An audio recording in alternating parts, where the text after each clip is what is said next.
what made y'all start a business together? Because I know y'all. And I'm gonna let the people know. I'm about to expose them a little bit. We was younger.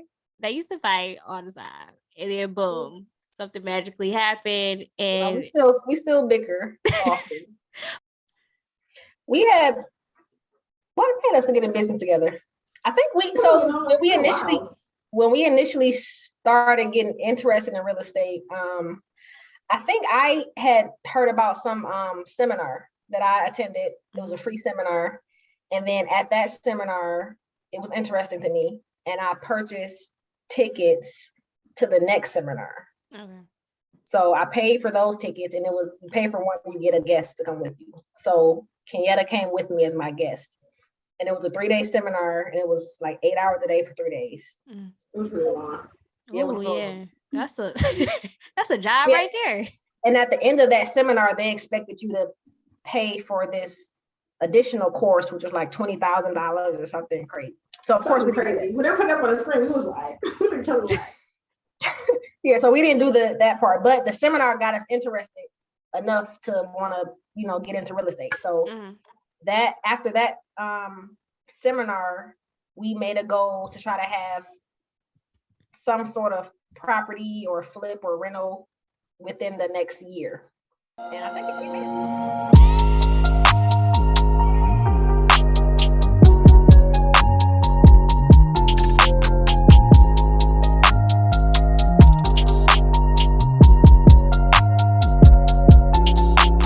Hey y'all, welcome to another episode of In Real Life. And today I got my god sisters on the show, both of them.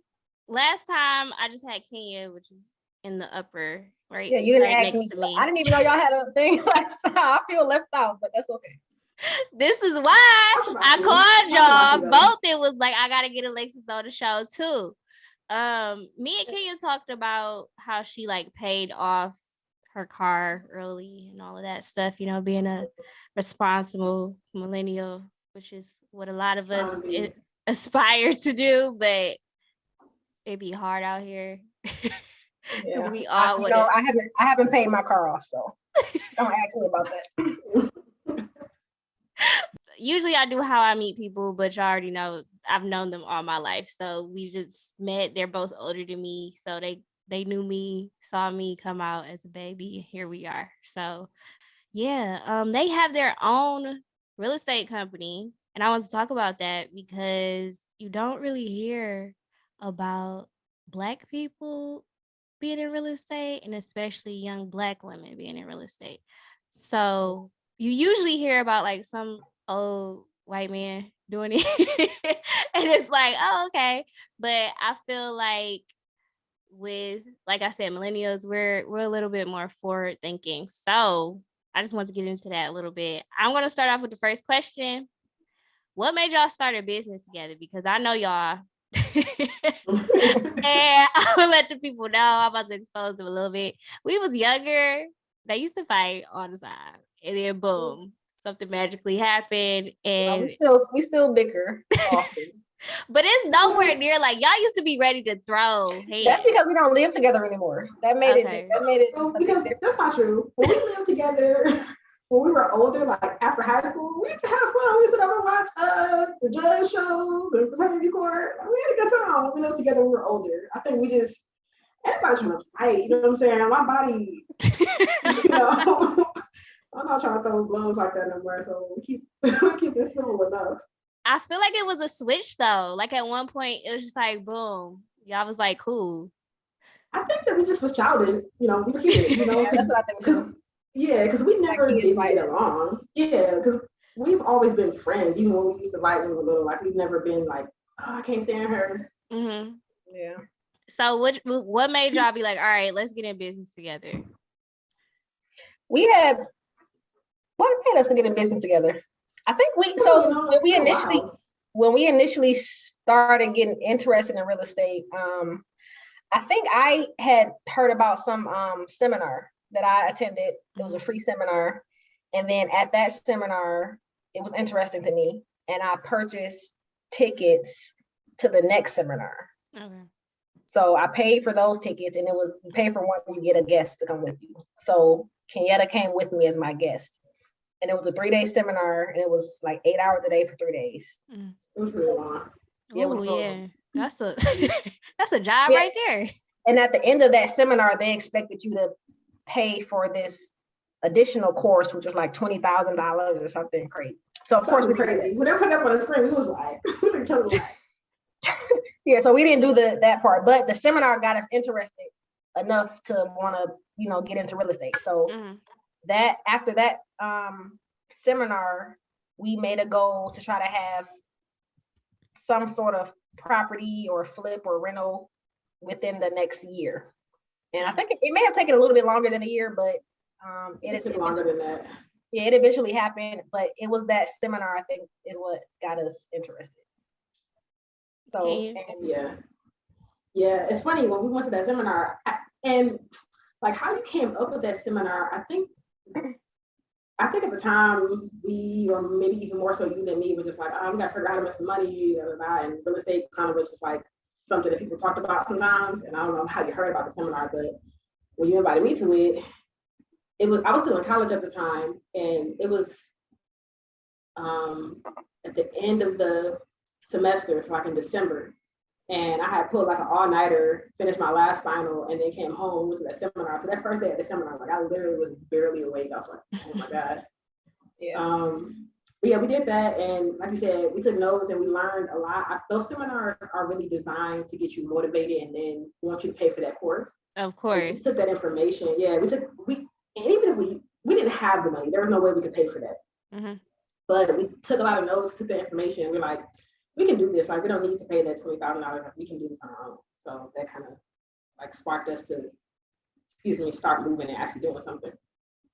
Yeah. Okay, so out of all of the companies y'all could have started, why real estate?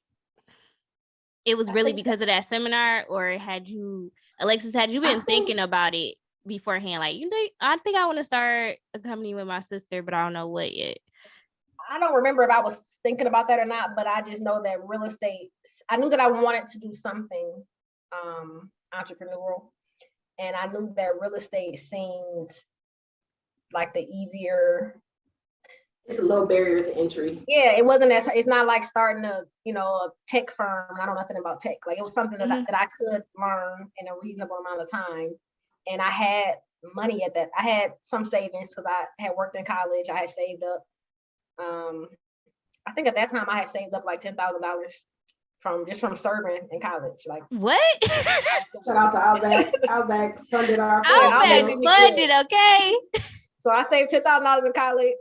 So it was a combination of me serving, and then whenever I would get tax money back, I would save. Like, whenever I would get lump sums of money from taxes or whatever lump sums of money I'm getting, I will always save that. And at the end of college, I had 10 grand saved. So that was how we bought our first house, was with that. And then my dad also helped out too. But it just, out of all the things to do, it seemed like the more reasonable route at that time. But I wanted to do something, and that was the thing that I felt was, easier for us to get into at that time. Okay. And you asked too, like, I want to start something with my sister. Like, what is it going to be? I don't think that was really the thought process either. Like, I got to do something with my sister. I think we just are like-minded. I guess we're blessed in that we're like-minded enough that we can. We don't always agree on everything, but we can come to a conclusion that we both are like, you know what? Okay, I can get behind that, and we can hold each other accountable. And like, we have like temperaments that we can actually work together and not be fighting over money. Like, we would never be fighting over money, So it just, we were blessed to have that. I know that I could trust my sister. So it just kind of naturally felt that way. It wasn't like I got to start a company with my sister. It just worked out that way because it's like a natural partner that was already kind of built in. Yeah, and it's motivated to do it with somebody else. When you're new at it, it's more. It's kind of scary to do it by yourself, to jump into something by yourself, but when you have help and somebody to go along that route with you, it's less scary. Yeah. And like you said, Kenya, it's better to be that you trust your sister, because just because it's your sister don't mean don't mean have that. nothing. What are the challenges that y'all have faced so far? Give me like 2. We've taken L's. We've taken a lot of L's actually. we have lost large lump sums, or large to us. It may be small to somebody else, but to us, losing a couple $1,000, for us is a lot of money. Yeah. So we've taken major L's, money wise. So I think that's always the biggest loss for us right now, because we don't have a lot of money. So any type of money loss is a. You know what? Remember in the very beginning, and I think this shows something about us, because we kept going. We could have stopped right then and there. When we were first starting, and we're like, how are we gonna get into this or whatever? So we're looking at cheaper properties, because we got Alexis 10 grand, and that's pretty much it. Like, we did have our dad help us at a point, but at the time we were just kind of working with the small amount of money that we had. So we're looking at like tax properties and land bank properties. We found a house on land bank. You go through 1 million houses. You pay like, I don't remember how much the fee was, but you pay a fee to go see every house, but you can't see every single one and whatever. So we bought one sight unseen, and we have been in the auction for several houses, and we won the auction for one. We got excited we won the auction, and then we sent your dad out actually to go look at it. He went out there, and he, I guess, like low-key broke into the house or whatever, because we had keys. Remember, he called us like, y'all, this foundation is, he called us like, y'all, the foundation cracked, is bad, like, y'all gotta get out of this. Remember he told us that? Yeah. And so now we calling Detroit Land Bank, like, how can we get out of this house? Because we just basically bought it in auction. And essentially, pray God they let us get out of it, but we lost our $1,000 deposit getting out of it. So we didn't have to pay for the full price of the house. But I was still in college. Alexis, had graduated. She was still working at Outback. Like, we weren't rich. So to us, like, that's a major L in the beginning. Like, we could have just been like, real estate too much. We don't. For some reason, we okay, never mind. Just kidding. Yeah, they remember that credit card situation that we tried to do to get money. Yeah, I paid off on that, and I was working at Olive Garden. I was making monthly payments on that for like years. Yeah, so we got money in the business and paid off. So basically, we signed up for this program. I think it was called Fundwise or Fundrise. Yeah, something like that. Yeah, so they are supposed to help you acquire money to purchase properties, but really what they did was help you apply for all these credit cards and show you how to get money off these credit cards, which we could have done by ourselves, but we paid them to basically help us do nothing. So by the time we realized what was happening, we were already a couple grand deep again, and we took an L. We took an L. I was upset about that one. Because that one made me feel stupid. That makes me feel the worst. Like, if we took an L because we just didn't know, and this happens sometimes in real estate, but I was like, dang, I can't believe I did something so stupid. The funny part about it is, Ken, you're like into, financial stability and stuff like that. Yeah. So I don't know if you were into it as much at that time, but I know, like, hindsight 2020, you like. Yeah, that's exactly what it was. At the time, this was like the beginning of all of that, Oh, okay. So I didn't know any better. Now I'm like, yeah, I understand that whole process. Like, I watched somebody else do it, but at the time, like, I was new to it, and they got me. What's the most rewarding out of it so far? I would say when we got our first property, that was our first W. We took a lot of L's. Yeah. As y'all can see, she said her first. Y'all first. They first property, so that means they got multiple, plural. Yeah. So I think that was probably the most rewarding, just because that was what you worked so hard to get, and then you finally get it, and then once you get the first one, that's super motivating. It's so motivating, because then you have the momentum to continue on and do more. So all you gotta do is get one. Once you do the first one, you can do more. And it's not to say that just because you have one is gonna make it necessarily easy to get to the next one. I think it does build over time, but when you have probably between like 1 to 3, just because you have one doesn't make it easier to get the second one necessarily. But it is, like you said, really motivating, and it's like, it lets you know that it's possible, because when you're struggling and you're not accomplishing anything, you're just like, well, dang, am I working in vain? Like, is it possible? So once you accomplish it, you know it's possible. Like you can struggle. It's possible. Struggle. You can get it done. Yeah. All right. I'm getting in y'all business a little bit. Describe each other's weaknesses and strengths. So let's go with the strengths first. Kenya, what would you say are Alexis' strengths? Say some good stuff. 2 things. She said say some good things. 2 things. One, I don't know what word to use to describe this, but Alexis is like a go-getter. Mm-hmm. Like if there's something in front of us or something in front of her that she wants, it's like she gonna make noise about it till she get it. Like if she feels like it's a good idea, she's gonna feel like it's a good idea. She gonna go after it. Like she wanna go get it because it makes sense to her. So I think that's definitely a strength that's a balance to me because I'm more so like, but she like, no, like it's a good idea. Let's get it, you know. Mm-hmm. And then the other thing I would say is for sure she a hustler because had she not hustled, we wouldn't have that initial startup money because I'm not a hustler. Alexis gonna work at Blue Cross to get stuff on her resume so she can move up at the company, but also be working at Outback because she want to make more money and stack. I'm not gonna do that. So her being a hustler definitely will be another strength for sure. Okay, Alexis, you gonna do the strengths? I would say Kenyatta's a hard worker. I would say, like she said, I'm a hustler, but when it comes to money, I'm a hustler. But Kenyatta's a hard worker when it comes to the paperwork part and like the brains. She's like the brains of the operation. So when I drop the ball, which I do, then that's somebody, to pick the ball up. So she's definitely the brains of the operation. So I'll make sure we don't go bankrupt. So I'll give you a part-time job to make sure we got some money. But Kenyatta gonna make sure like everything is running how it's supposed to run. Okay. All right. Y'all want to go into the weaknesses or not? Yeah, I got a list. Okay. Go first. We ain't gonna get up. She only gave me one pro. She only gave me one strength. Oh yeah. The brains, I think that's huge though, like because you need that.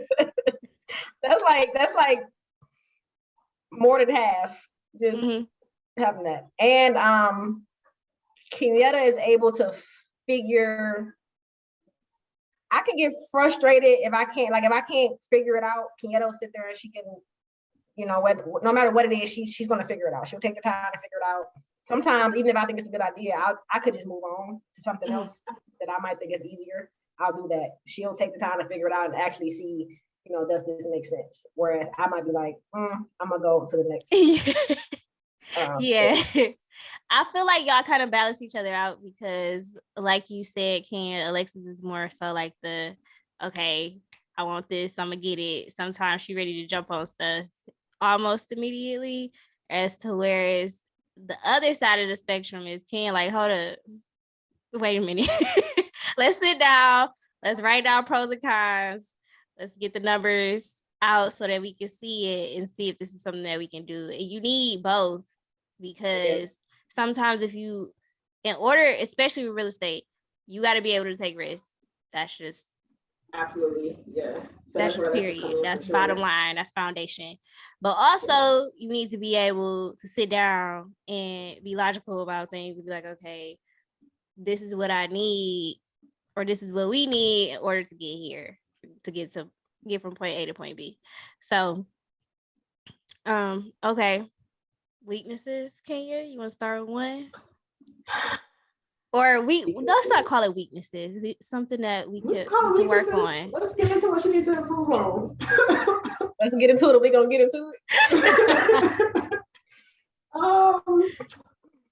It's funny because I think for most people, like whatever your pro is kind of also like a double-edged sword. So that whole like let's jump on stuff, it can be detrimental too because every every opportunity is not going to be what's best for you, you know? So you could jump into something and now you got to figure out how to crawl your way out because you jumped into something that had you took some time to like evaluate, you would have been like, oh, you know what, it's not good. Let me not go down this path. So I think jumping the gun on stuff that could have been more thought out might be one. You can only do one. Oh, you mentioned this already. I'm gonna do one more because you mentioned this earlier. Hey. Dropping the ball. So you drop the ball sometimes, and we talk about this. This is not new to the camera. It's not new, between us. That I feel like you drop the ball sometimes on things that I would like you to pick up some slack on, and you'll say that you'll do it, but then don't. More accountability in that area would be nice. But you don't. That also goes to my day job too. If the ball gets dropped. All right, Lex, it's your turn now.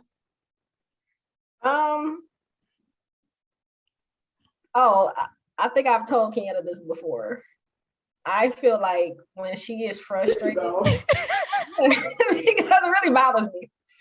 Like if Kenyatta got a lot of stuff going on that has nothing to do with me, I feel like she'll take it out on whoever called the phone at that time. Ooh. And all I know is me calling the phone, but I feel like you probably do it to other people. I feel like because she never did it to me. It's really, I'm gonna say this. I could do better. I could do better. I feel like I know you're my sister, so you're not going nowhere. Like, okay, so I don't have to always be PC with you. So like I can call about, be calling about. This feel like an episode of Maury. Like I can be calling about anything. I got this going on. I can't talk to you right now. I'm like, dang, okay, that don't have nothing to do with me. Like, hi.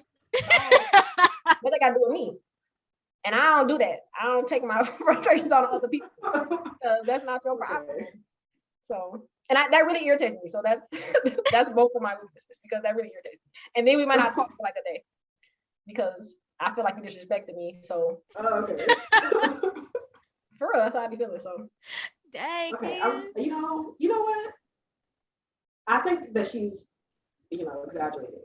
However, not exaggerating. I think that this is like,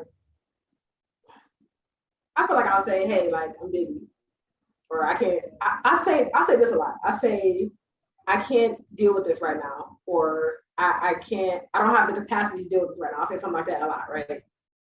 And I feel like you don't be caring that I have said that, and you carry on about whatever. I'm like, but I absolutely could approach you better. I'm not intending to be disrespectful. All right. But yeah, that's true. I do that. I'm not lying. Like, I do that. That's good. That's good that y'all already have talked about things like this. I mean, obviously, so y'all can go forward smoothly. How many properties do you have? We have a total of 3 right now. Was 4. Yeah, we just sold the first property that we had together. We just sold it. Y'all did. Like okay. After like Christmas, a month ago. A couple weeks ago, we just sold it. So that was the first property that we had bought together. We sold that recently. And then I have a house on my own, and Kenyatta has 2 properties on her own. So at some point, we start to do stuff separately, not because anything happened, just because this stuff separately. Some of it is like just purely financial. Like getting a traditional mortgage is easier. Well, if your finances are together and you got a decent W-2 job, getting a traditional mortgage is a lot easier than getting like funding to flip a house or so some of that is just like, it's easier for me to get a mortgage in my name and do something. It's easier for her to get a mortgage in her name and do something. Okay, now last question. What is in the future for Smith and Smith Rentals? This is the name of their company. These are the Smiths. What is in the future for y'all? Like some future goals, maybe, how people say a 5-year goal or something like that. Maybe something smaller, like 2 years. What's in the future for y'all? I don't know. We really haven't, like I said, Kenyatta just bought a property on her own. that she's working on. And I had kind of strayed away from real estate for a while and just kind of got into doing other things. So like right now I'm learning some stuff about the stock market, and that's what I've been spending my time on now. So I don't know. We haven't really talked about any short or long-term goals for Smith & Smith Rentals, but I think we have, I don't think that we plan to stop being entrepreneurs. So, but we haven't talked. I would agree. We definitely haven't talked about long-term goals, but I will say, like, well, one short-term thing that we have going on with, like you said, being entrepreneurs in general and trying other things. So we're trying Turo, and one short-term goal with that is like learning better about that, how to get into cars better, purchase properly and have proper exit strategies for them to like maximize how much money we can make and just get a better understanding on that and execute that better. So that's like a short-term goal. We want to like, refinance that into a better loan and stuff like that. So short-term, getting Turo more optimized and learning more about that. Long-term, like she said, we haven't really talked about that, but we'll definitely, I don't see us stopping being entrepreneurs like ever. So whatever comes up, whatever we decide to do in the future, Alexis really wants to open a bar at some point in time, and I'm not opposed to that at all. So yeah, when we get our money together, right? Oh, okay. Don't end up on that show. Remember that show we used to watch? Bar Rescue. No, I'm not going to end up on that show though. Yeah, because I watched that show, so I'm gonna do everything that I'm gonna do the opposite of what those do. Oh, that's a good show though. It was a good show. Yeah. All right. Any last words for the people? Stay strong, stay warm. It's cold in the D. It's cold. It's so cold in the D. It's so cold. It was 37 degrees today. It was like heat wave. But no, if I can say anything to like anybody that's trying to get into real estate or any type of other ventures, don't give up just because you take losses, because you're going to take a lot of losses. I mean, hopefully you won't, but we did, and I think a lot of people do. So don't let that just be a dream crusher because you took a loss, even if it's a financial loss. I guess up front, just don't put up money that you can't afford to lose, because that money that I contributed in the beginning, that was technically all of my savings, but at that time, I didn't have a lot of responsibilities either. I think I had a car note and car insurance at that time. And I was still actively working. So the bills that I did have and that I was accumulating, I was able to pay and continue to rebuild my savings. So even had we lost all of that, I would have been devastated mentally. But I think, and financially, I think I would have been okay. So don't put up money that you can't lose, so that if you lose it, you just take it as a loss and move on. You just got to move on. Move on. Don't worry about it. Don't think about it. Don't cry about it. Move on, and keep it pushing. Yeah, I would like reiterate on that too. And this will come with time and with experience and just with taking L's, but there's gonna come a point in time where you gotta learn how to like separate your emotion from it. And I'm not saying you can't be emotional, you can't have your time where you're like, oh my God, I lost. You have those moments, but you gotta move on pretty quick and just chalk to the game, because it's gonna come a time when somebody telling you that you got a $10,000 bill and you're trying to figure out how you're gonna get out of it, and it is what it is, So you gotta learn how to just let it roll off, and what do they call it? Be solutions minded, not problems minded. Like, okay, how can I solve this? Like, how can I move on from this? Take your L and then move on from it, because if you don't move on, then it's just a wrap. It's truly an L if you don't move on. Yeah. All right, y'all. Y'all heard it first from the Smiths and the D. Thank y'all for doing this with me. I will see y'all soon. I actually just saw them, but I'll see y'all soon enough. Thank y'all for watching in real life. We'll see you next time. Peace. All right. Bye.